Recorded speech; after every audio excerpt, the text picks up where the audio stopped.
Assalamualaikum warahmatullahi wabarakatuh. Bagaimana nih keadaan kalian semua? Semoga dalam lindungan Allah Subhanahu wa Ta'ala. Hari ini kita akan belajar lagi mengenai desain grafis percetakan. Masih di bab 2, kita akan membahas mengenai menggambar bentuk dan menggambar perspektif. Oke, kita langsung aja yuk ke materinya. Pada bagian B besar ada menggambar bentuk dan perspektif. Menggambar bentuk.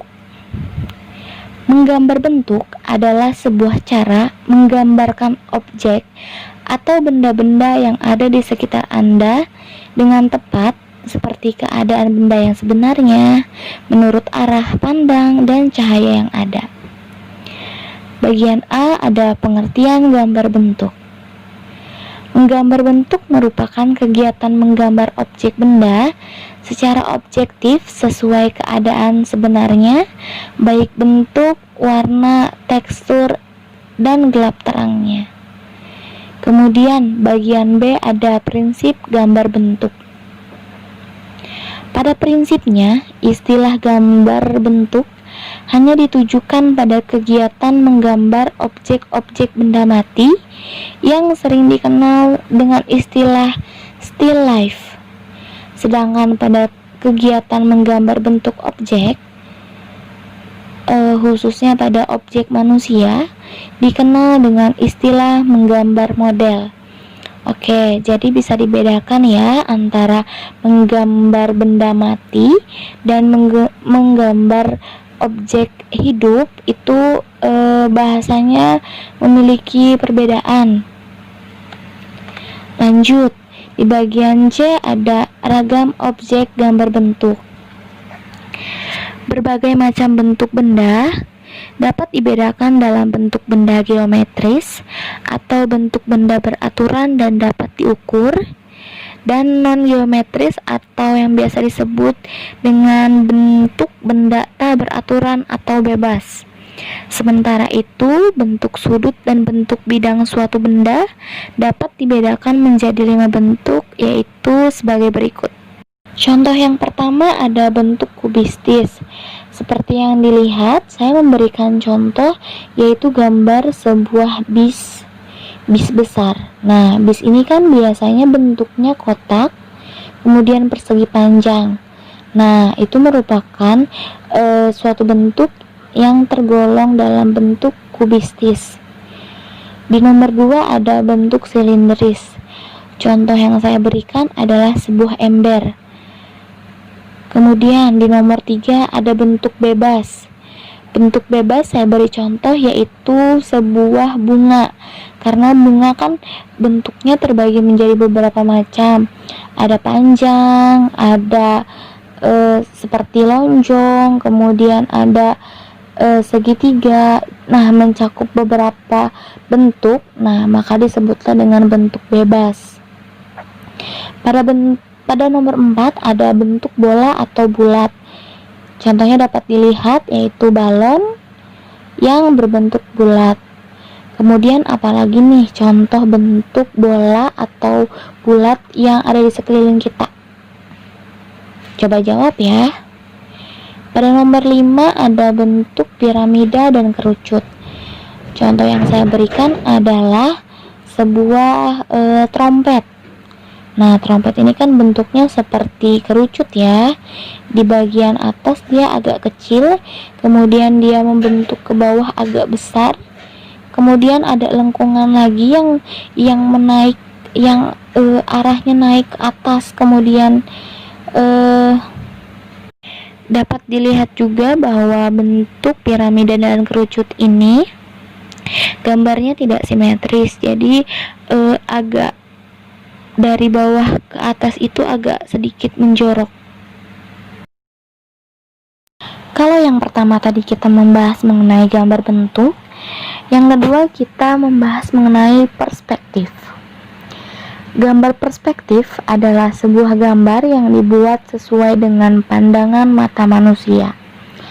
Perspektif disebut juga dengan sudut pandang.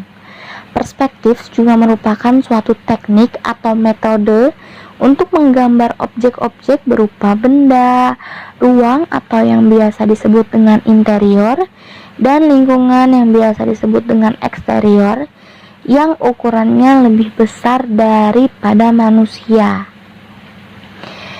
Teknik perspektif tercipta karena keterbatasan jarak pandang mata manusia dalam melihat suatu objek. Makin jauh jarak mata dengan benda, maka akan makin kecil penampakannya. Sebaliknya, makin dekat jarak pandang mata, benda tersebut makin terlihat membesar. Di bagian A ada patokan teknik perspektif. Berikut ini beberapa patokan dalam teknik menggambar perspektif. Yang pertama ada titik hilang, yaitu titik terjauh dari jangkauan. Yang kedua ada garis horizontal, yaitu aris khayal mata atau tidak nyata. Kemudian ada di bagian B, yaitu macam-macam teknik perspektif.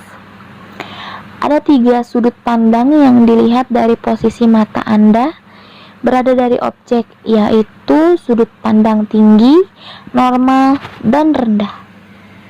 Yang pertama ada perspektif satu titik hilang. Perspektif satu titik hilang sering digunakan untuk menggambar objek yang letaknya dekat dengan mata. Dikatakan hilang karena titik yang dibuat tidak terlihat atau samar untuk patokan membuat garis bantu atau pembatas dari objek yang akan dibuat. Contohnya seperti ruang tamu. Garis pembatas pada gambar ruang tamu berpusat pada satu titik. Dengan adanya garis-garis tersebut, terciptalah sebuah gambar yang terlihat seperti melihat dari pandangan mata, yaitu dari besar ke kecil.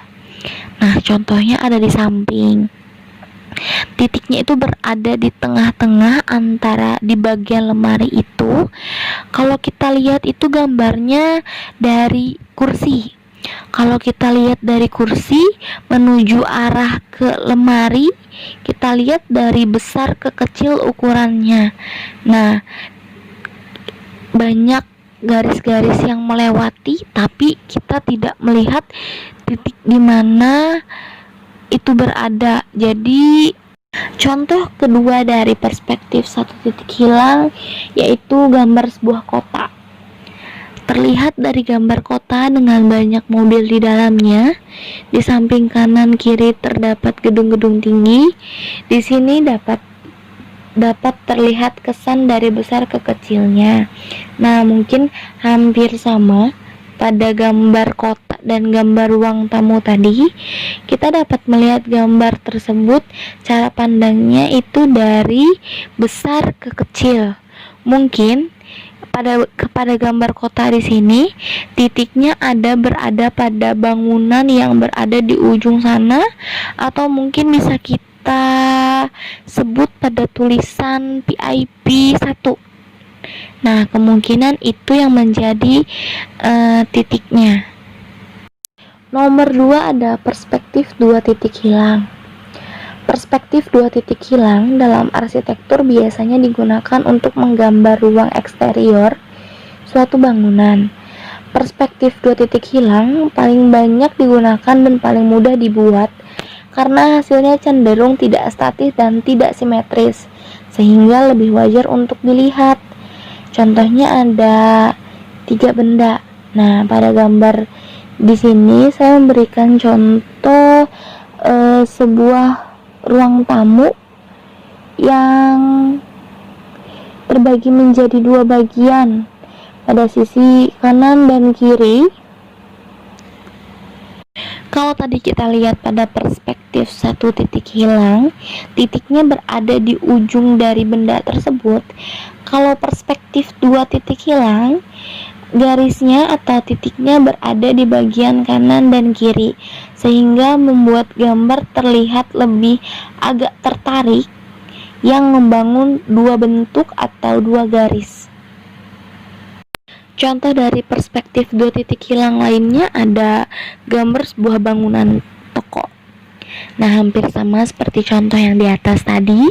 Titiknya berada di bagian kanan dan kiri yang menarik gambar tersebut. Bisa dilihat mungkin gambar ini terlihat seperti nyata ya, padahal gambar ini merupakan gambar biasa saja. Nah, menurut anak-anak, gambar toko bangunan ini termasuk ke dalam gambar 2 dimensi atau 3 dimensi? Lanjut, di nomor 3 ada perspektif 3 titik hilang. Perspektif 3 titik hilang menggunakan 3 titik untuk membuat garis pembatas objek. Teknik ini paling sering dilakukan untuk menggambar bangunan yang dilihat dari tingkat mata tinggi atau rendah. Contohnya yang pada bagian pertama ada gambar kota sederhana. Terlihat dari gambar di samping bahwa garis-garis yang dibentuk berasal dari 3 titik hilang, 2 titik berada di atas dan 1 titik berada di bawah, sehingga terbentuklah garis bantu yang membentuk bangunan ruang segitiga. Nah, pada bagian bawah itu menjadi tumpuannya, yaitu ada sebuah garis atau satu garis. Pada bagian atas gambar ada 2 garis atau 2 titik yang menarik gambar tersebut.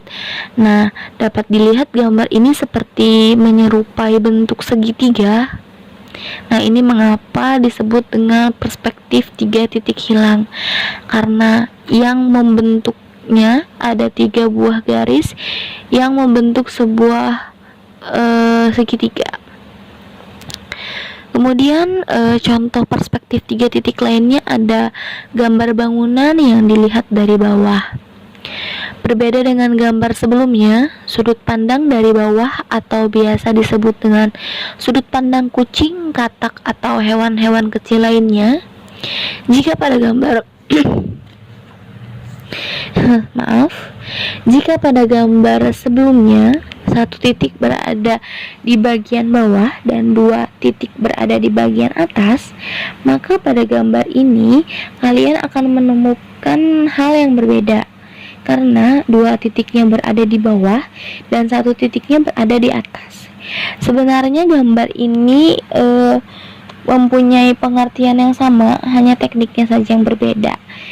Tujuannya sama, untuk membentuk suatu gambar yang terlihat dari tinggi ke rendah dan dari rendah ke tinggi. Hanya di bagian ini titiknya berada di bawah, titik satunya berada di atas. Sampai sini kalian paham mengenai menggambar bentuk serta menggambar perspektif?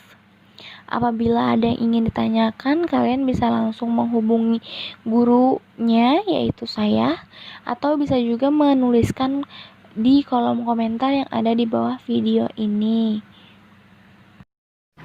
Nah, itu dia pembahasan kita hari ini. Mungkin itu saja yang dapat saya sampaikan hari ini.